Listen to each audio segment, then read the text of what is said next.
Hi friends, नमस्कार दोस्तों। स्वागत है आपका अपने अपने YouTube channel Virat Kohli of electrical engineering पे। और मैं यहाँ पे आरआरबी जेई की तैयारी कर रहा हूँ, ये देखो। और ये रही मेरी बुक आरआरबी जेई की, और मिक्स करके सीबीटी 1 और सीबीटी 2 की। लेकिन अभी मैं बहुत ही इंपॉर्टेंट टॉपिक पे आज डिस्कशन करने जा रहा हूँ। और मेरी वीडियोज़ अब लगातार नहीं आती, कभी कभी आती हैं, क्योंकि क्या बोलते हैं, मैं मज़दूरी भी करता हूँ साथ में, ठीक है। तो मज़दूरी के साथ तैयारी करनी पड़ती है, ठीक है। तो अब क्या होता है, तो अगर आप मज़दूरी के साथ तैयारी करते हो तो आपको वीडियोस बनाने का कम टाइम मिलता है, पर फिर भी मैं टाइम निकाल निकाल के बनाता रहता हूँ, ठीक है। आज का सबसे इम्पोर्टेंट टॉपिक पे जो हम बात करने वाले हैं कि यूपी पीसीएल में जो असिस्टेंट इंजीनियर के लिए गेट हुआ है, एसडीओ साहब के लिए जो गेट हो गया है, ठीक है, सहायक अभियंता जी के लिए जो गेट हो गया, कुछ भी कह लो, ठीक है।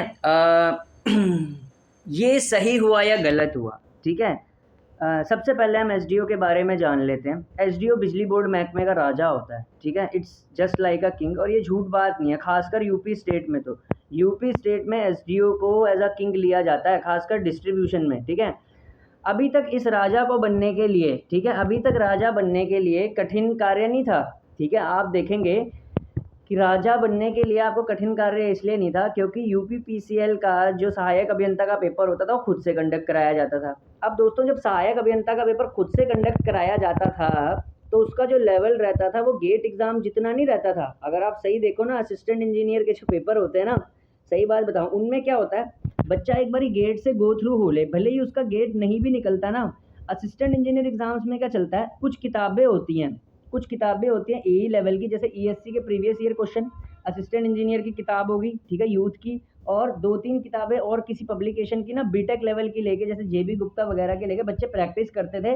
और जनरली एई एग्जाम्स में क्या रहता है, कुछ रट्टा, हल्का कंसेप्ट, ठीक है, और कुछ नए क्वेश्चन ऐसे बनाया जाता है किसी भी स्टेट का एई एग्जाम जब अलग से होता है।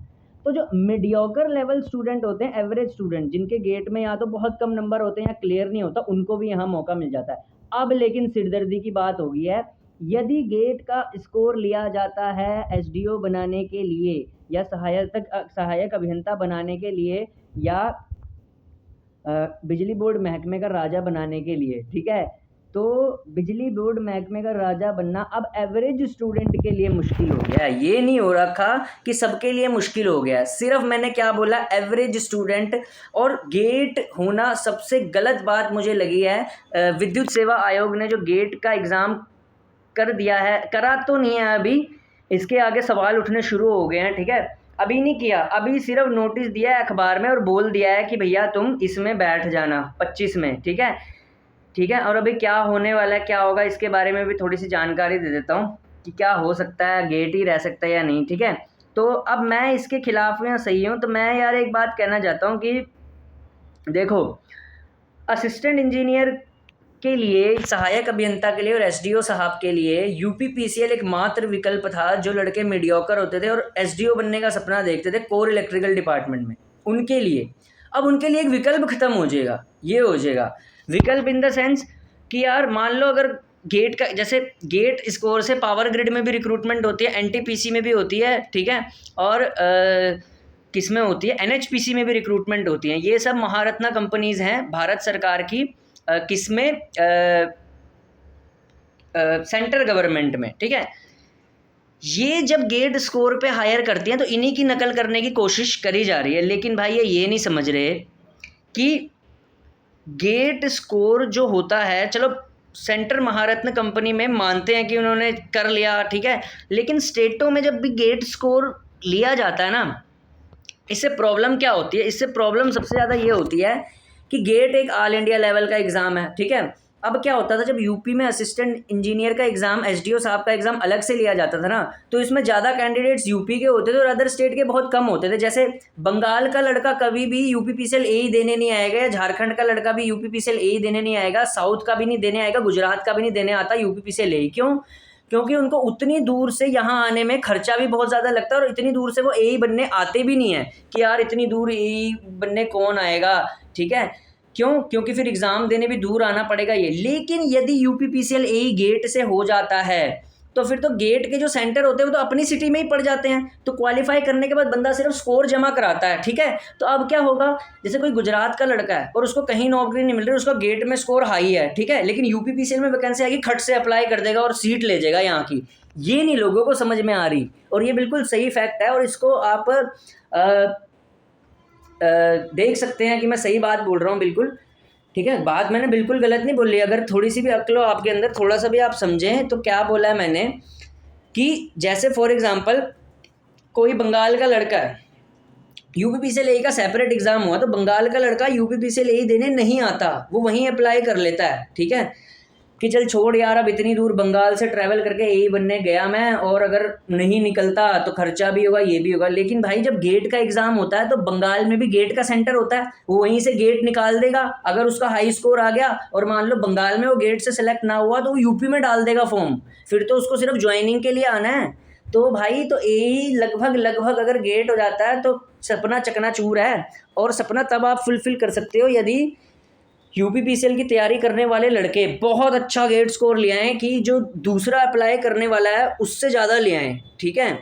अब यहाँ से ये चक्कर हो जाएगा।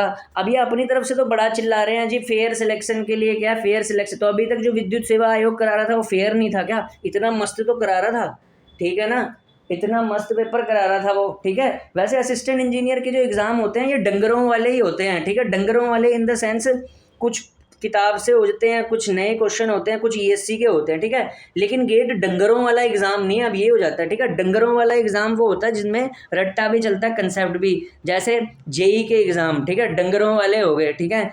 जॉब पे 2 घंटे पढ़ता हुआ लड़का भी जेई बन रहा है आजकल, क्यों बन रहा है? क्योंकि एक बार रिवीजन होगी, उसके बाद क्वेश्चन ही तो रटने हैं, इसका क्वेश्चन उसमें, उसका क्वेश्चन उसमें, उसमें क्वेश्चन इसमें, ठीक है। तो इस तरीके से, ठीक है। तो अब क्या होता है, यदि गेट हो जाता है, ठीक है, तो डंगरपना खत्म हो जाता है। डंगरपना इन द सेंस गेट एक हाईली कंसेप्चुअल एग्जाम है, ठीक है। न्यूली फ्रेम्ड क्वेश्चन हर साल आते हैं, एवरेज स्टूडेंट के गले पे तलवार लटक जाती है, ठीक है। तो अब दिक्कत की बात क्या है, यदि गेट स्कोर हाई नहीं आया, ठीक है, तो भाई ऑब्वियस सी बात है यूपीपीसीएल एई के लिए बहुत सारी स्टेट वाले बैठे हुए हैं, ठीक है। अगर उनके अच्छा आता है सीधा वो अप्लाई कर देंगे, ठीक है। और यूपी में अगर किसी का गेट स्कोर लो आता है, ठीक है, तो उसके लिए कोई चांस नहीं है, ठीक है। तो गेट का साइनोसोडियल कर्व टाइप है, ठीक है। स्कोर अच्छा आ जाता है, ठीक है, नहीं आता नहीं भी है, ठीक है। और अच्छा, गेट स्कोर से गलती क्या क्या होती है? गेट स्कोर से गलती सबसे ज़्यादा ये होती है, मान लो कोई एक लड़का है, ठीक है, अगर वो आईओसीएल में सेलेक्ट हो गया, ठीक है, साथ ही साथ में यूपीपीसीएल में भी सेलेक्ट हो गया और पावर ग्रिड में भी सेलेक्ट हो गया, तो वो फिर चॉइस के लिए करेगा, यार मेरे लिए आईओसीएल सही है, ये सही है, ये सही है, फिर वो ज्वाइन एक करेगा, एक सीट खाली रह जाएगी, ठीक है। जबकि खुद के एग्जाम में ये होता है, जिसकी मर्जी होती है वो आता है। जैसे यूपीपीसीएल असिस्टेंट इंजीनियर का जो डंगरों वाला एग्जाम होता था अलग से, ठीक है, तो डंगरों वाले पेपर में क्या होता है, सारे के सारे डंगरों की तरह झुंड बन के नहीं आते, ठीक है। जैसे गेट होता है तो सारे डंगरों की तरह झुंड बना के स्कोर भेज देते हैं अपना, ठीक है, कि जोन सी भी जिस स्टेट का है। लेकिन जब एई का एग्जाम अलग से होता है, ठीक है, तो सारे के सारे डंगरों की तरह झुंड बना के नहीं आते, ठीक है। जिसका मन होता है बनने का वो डालता है फॉर्म, समझ रहे हो ना मेरी बात? अभी भी नहीं समझ में आया, आप दोबारा सुनो। जैसे यूपीपीसीएल एई का अगर एग्जाम होता है अलग से, ठीक है, अलग से एग्जाम में जिसको मन करता है यूपीपीसीएल एई देने का वो आता है। लेकिन यदि गेट हो जाता है तो सारे के सारे प्रदेशों के डंगरों की तरह झुंड बना के आ जाएंगे, ठीक है। कि जैसे मान लो कोई साउथ का लड़का है, नहीं मिल रही जॉब, डाल दिया भाई यहाँ पे फॉर्म, आ गया, फिर तो उसने आराम से राजा बन के उठ के आना है, ठीक है ना, क्योंकि भाई उसको वहाँ से यहाँ आकर एग्ज़ाम देने की ज़रूरत ही नहीं है, उसको गेट का सेंटर अपने वहाँ मिल जाएगा साउथ में, ठीक है। अच्छा स्कोर आया, कहीं नौकरी अगर उसको साउथ में ना मिली तो यहाँ अप्लाई कर देगा, ठीक है। तो ऐसे होता है सिचुएशन गेट का गलत, ठीक है। तो गेट देखिए दोनों तरीके से सही भी माना जा सकता है, गलत भी माना जा सकता है, और मेरे हिसाब से छात्र हित के हिसाब से ये सही नहीं है। यूपीपीसीएल एई में अगर छात्र हित देखा जाए तो उसके हिसाब से सही नहीं है, ठीक है, छात्र हित हिसाब से सही नहीं है। बाकी जैसे बोल रहे हैं यूपी सरकार वगैरह बोल रहे हैं टैलेंटेड लड़का आएगा, ये आएगा, तो चलो इसमें उनकी मंशा हो सकती है, ठीक है, ये भी मान सकते हैं हाँ कि टैलेंटेड लड़का मिलेगा उनको, ठीक है। अब बाकी ये नहीं आएगा वो नहीं आएगा, ये तो अलग बात है, पर औसतन जो छात्र हित होता है उसके खिलाफ उसके सही नहीं है ये, ठीक है, उसके हिसाब से ये सही नहीं है, ठीक है। बिल्कुल भी सही नहीं मैं इसको मानता, ठीक है, और बिल्कुल सही नहीं कहा जा सकता इसको, ठीक है। अब एक एग्ज़ाम्पल मैं और देता हूँ। हरियाणा के अंदर एक क्या बोलते हैं, पहले एग्ज़ाम होता था कभी 2017 से पहले, एसडीओ साहब का एक फॉर्म आता है, उसका नाम होता है, हर साल आता है वो, आपने सुना भी होगा, HVPNL DHBVN UHBVN HPGCL, ठीक है। ये फॉर्म हर साल आता है हरियाणा के अंदर एसडीओ का। 2017 से पहले एसडीओ का खुद का पेपर होता था, ठीक है, वो बड़े कम लेवल का आता था। उसके बाद क्या होता है, हरियाणा में एसडीओ गेट से दे दिया। आप अगर रिजल्ट उठा के देखेंगे ना, हरियाणा में 3-4 लड़के हरियाणा के सिलेक्ट होते हैं, बाकी सब बाहर से होते हैं एसडीओ हरियाणा में।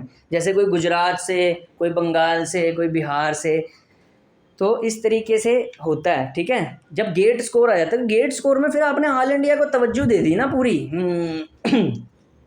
ये हो गया ना बात। ठीक है, तो गेट स्कोर से यही होता है।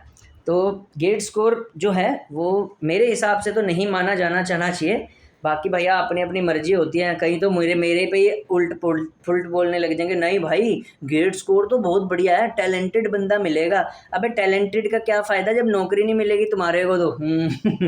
ठीक है, तो ये भी बात होती है, ठीक है। तो बाकी मैं तो अभी आरआरबी जेई की तैयारी कर रहा हूँ, ठीक है, और फैक्ट्री में मजदूरी करता हूँ मैं, तो अभी क्या बोलते हैं साथ साथ में तैयारी भी करता हूँ मैं, ठीक है। तो अभी क्या बोलते हैं, फ़िलहाल अभी रेलवे जेई पे भी आप फोकस कर सकते हैं, और साथ साथ में एसएससी जेई के लिए भी नेक्स्ट ईयर का आप तैयारी कर सकते हैं, ठीक है।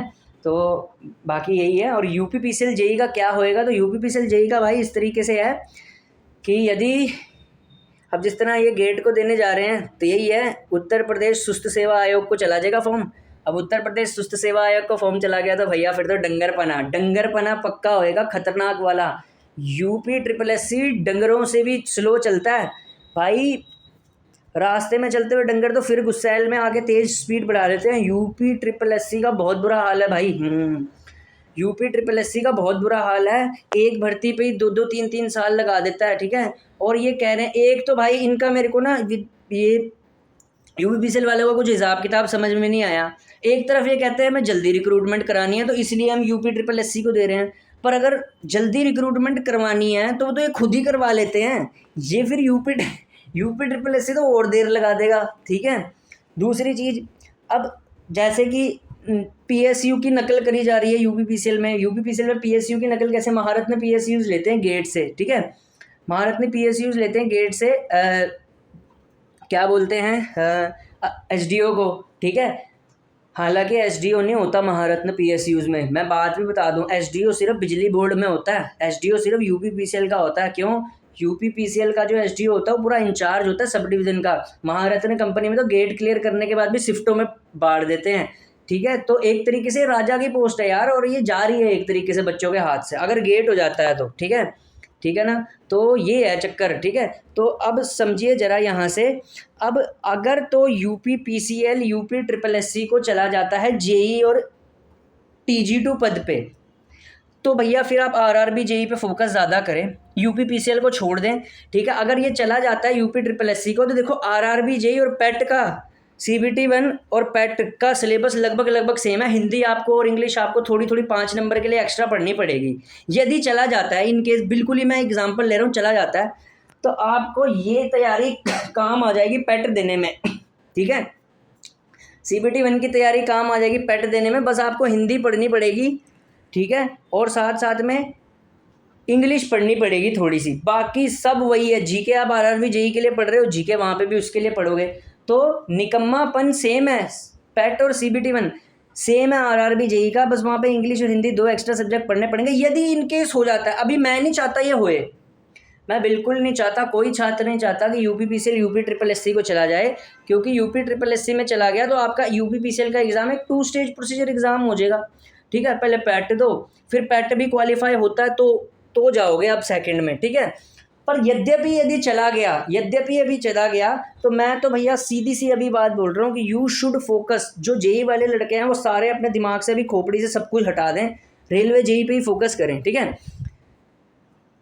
चाहे वो जॉब वाला है, ठीक है, चाहे वो बिना जॉब वाला है, ठीक है, मैंने बोल दिया था सबको कि जॉब वाले भी आराम से निकाल सकते हैं। जेई का एग्ज़ाम निकालने का यार कोई फ़र्क नहीं पड़ता, किस्मत चलनी चाहिए, नॉर्मलाइजेशन लगनी चाहिए किसी भी जेई के एग्ज़ाम में, और कंटिन्यूटी बरकरार होनी चाहिए।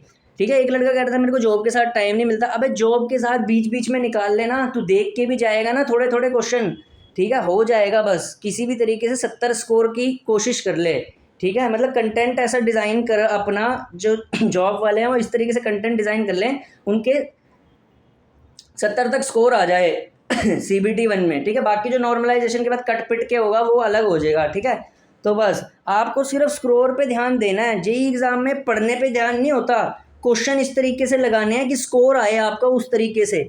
ठीक है, अब कोई बच्चा 12 घंटे पढ़ रहा है मान लो जेई के लिए, और वो पढ़ी इस तरीके से रहा है कि जो पेपर में आना नहीं है, और एक लड़का 3-4 घंटे ही पढ़ रहा है लेकिन वो इस तरीके से पढ़ रहा है कि हाँ वो स्कोर इतना ले जा सकता है और जो पेपर में आना उस हिसाब से तो 3 घंटे वाले का एडवांटेज है। तो जॉब जूब तो कोई जॉब जूब के साथ तैयारी करना सिर्फ ये बहाना होता है। ठीक है, जो पढ़ने वाला ना नहीं होता वो बहाने ही लगाता है कि मेरी तो जी नौकरी है, मैं तो इसके साथ नहीं कर पा रहा। नौकरी करने वाले यूपीसीएल में प्राइवेट 10 साल प्राइवेट नौकरी करके मेरा दोस्त जेई सिविल लगा था यूपीसीएल में, तो फिर तो ऐसा कुछ नहीं होता हो जाता है। ठीक है, तो ये जेई वालों के लिए थी, लेकिन यार एई के लिए बड़ा गलत किया है। ठीक है, एई के लिए बहुत ज़्यादा गलत किया है, गेट बिल्कुल नहीं होना चाहिए। और अब हो भी जाता है तो क्या कर सकते हैं। ठीक है, बाकी ये छात्र हित में नहीं है। धन्यवाद।